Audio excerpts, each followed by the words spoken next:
All right, so Christmas is coming up, and for most people, that means spending time with family members in close quarters for extended periods of time. And there's a good chance that there will be some type of tension, even if it isn't spoken. Ironically, families are the most dysfunctional group of people we have, in my opinion. And let me explain. It's totally possible to have a small business with 5, 10, 20 people that operates really well, or even a larger company or organization can function really well because they have clear roles, hierarchies, goals, and boundaries. But families are a little different. The goals, the roles, and the boundaries are not always that clear. Take, for instance, the traditional family model that has the oldest patriarch at the top. He has the most power, he can tell people what to do, and he's immune from criticism. Often this would be a grandfather. So if he wants to talk about politics or complain about something, his children need to agree with him or shut their mouth. He can tell his adult children how to parent and go on and on about what's wrong with kids these days. He may have the most resources, and so this might be another way he can leverage his power to hold the inheritance over everyone else's head or to provide financial help or not, and telling everyone else what they should be doing with their money. The women's job is to cook the food, manage the kids, and to stay more in the background. They might even try to smooth things over emotionally if there's any tension to pacify the patriarch or patriarchs. Now, if you're at the top of the hierarchy, you might not think that there's a problem with this. But if you're not, it's probably not going to feel good. It's not going to feel fair. You might feel like you show up more out of obligation than actually wanting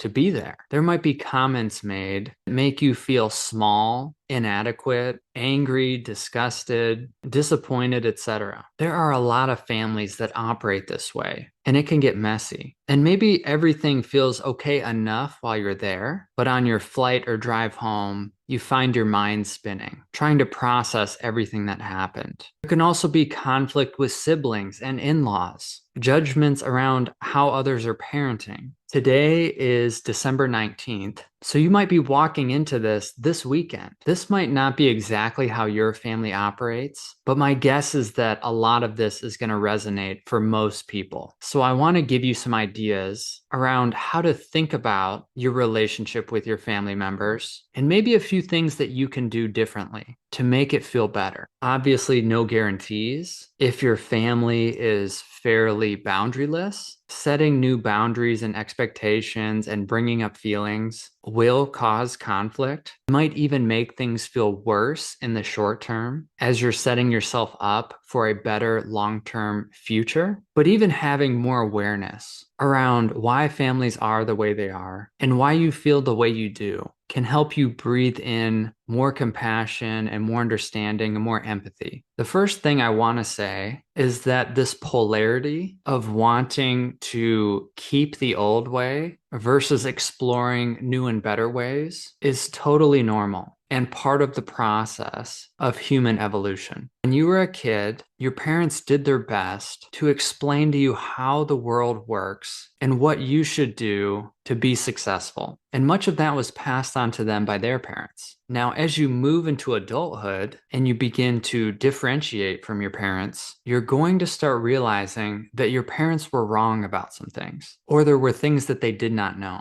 The good news is that you get to figure out what really works for you. You have every right to do that. The potential bad news is that your parents might look at you and think that you're doing things the wrong way. They might judge you, and you might judge them. For instance, one common example is parenting. For people that grew up in the 40s, 50s, 60s, 70s, and maybe even later, a lot of parents used corporal punishment, or they were just really harsh with their kids. That seemed to get their kids' attention. In some ways, maybe it worked to help their kids be more disciplined and resilient and hardworking. That's at least what the older generations of parents saw. But as these kids grew up, and maybe this is you, you could see how that experience traumatized you. It messed with your psyche and sense of self-worth, your ability to trust people. And it's now pretty well understood that violence in the home often creates violence outside the home, either to self or others. And in response to that, parents nowadays who are trying to be more informed, more skillful, can struggle to create clear and solid boundaries with their kids. So you might see more entitlement and acting out. There are also many different branches to this philosophy. Boys were often taught as men that they needed to work really hard, work a lot of hours to provide for their family. The value around sharing the emotional load of the family wasn't even on their radar.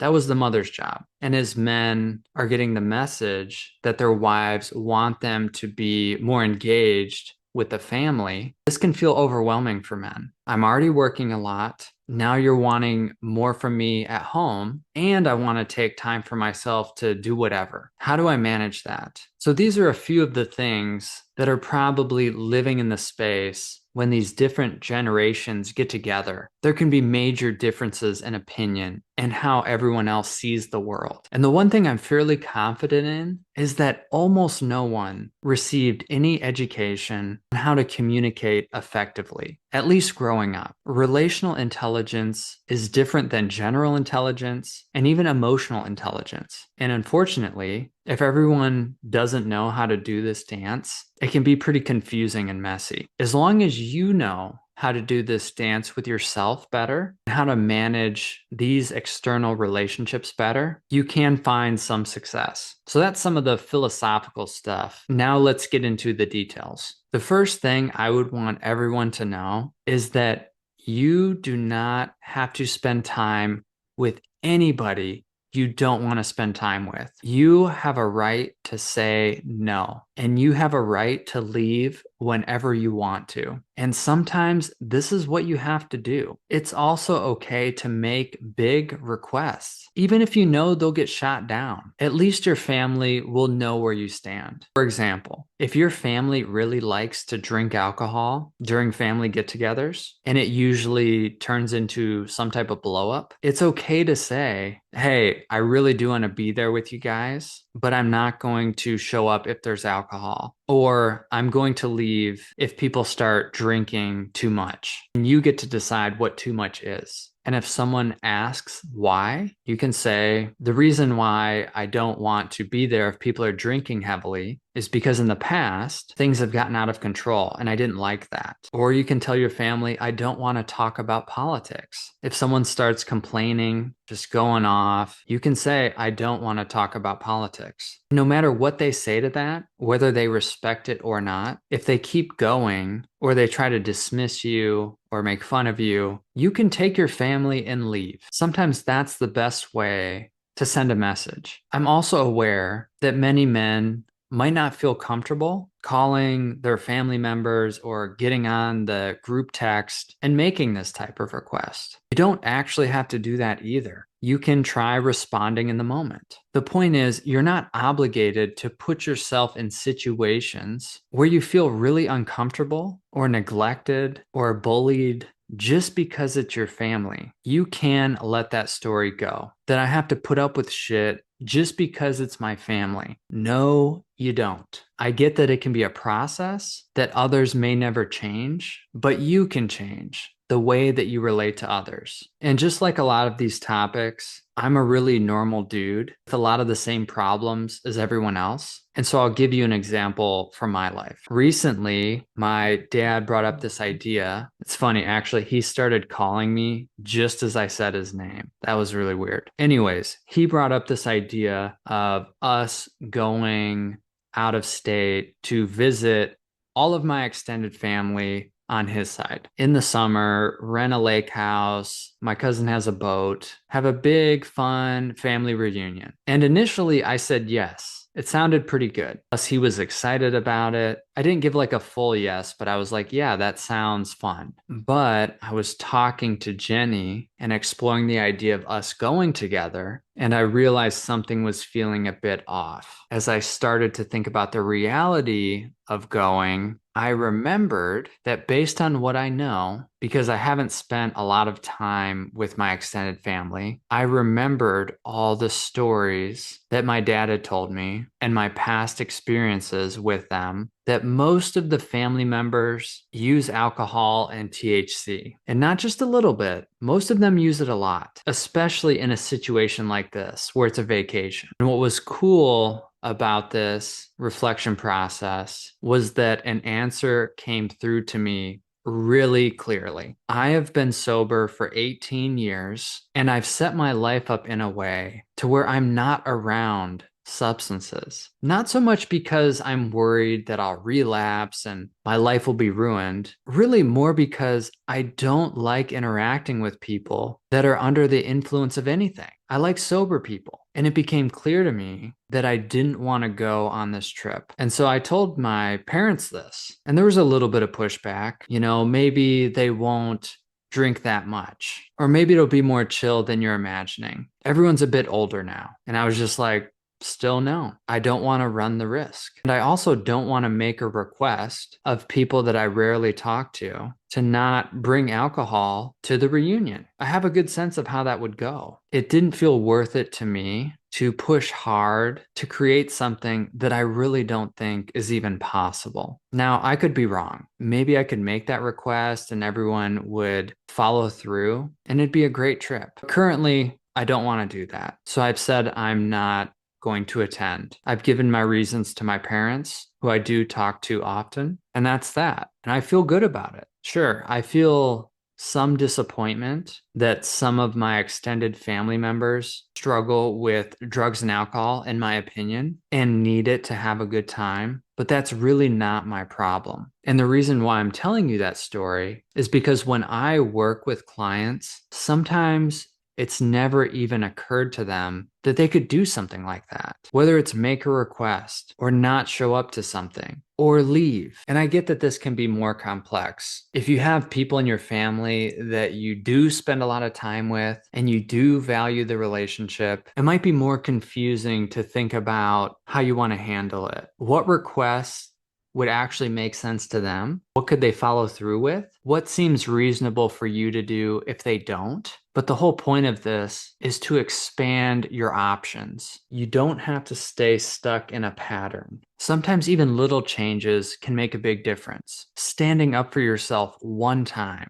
or maybe sharing your honest opinion. I encourage you to try this, to take some time to think about what a doable move for you would look like. You could try staying in a hotel instead of at your parents' house. You could try sharing, that doesn't feel good, or I don't think that joke's funny, if someone makes an off-color joke about you or a group of people or whatever. Honestly, I think it would benefit all families if everyone stopped talking about politics for a few days. But who knows? Maybe you want to engage more on that topic and see where it goes. Maybe you want to try taking your kids' tablets for a few days so that they get outside more and learn how to live without technology. If you are in a marriage where you at least have decent communication, I would highly suggest taking a little bit of time to think about some of the needs that you have during the holiday season, to share those with your partner, and to also listen to some of the needs that your partner has. And that might lead to some agreements. No matter what, I highly suggest that one. As always, I could probably say a lot more on this topic, but my voice is feeling a little tired, so I'm going to leave it at that. The last thing that I'll say, though, is that we are responsible for creating our experience. And that is the move that I invite you to continually make. Whenever we put the power in someone else's hands and pretend like we can't do anything about it, we collapse into the victim space. And that doesn't feel good. Not only because it feels bad to feel powerless, but also because it's not actually true. Often we know deep down that the thing that would move us out of this space is to make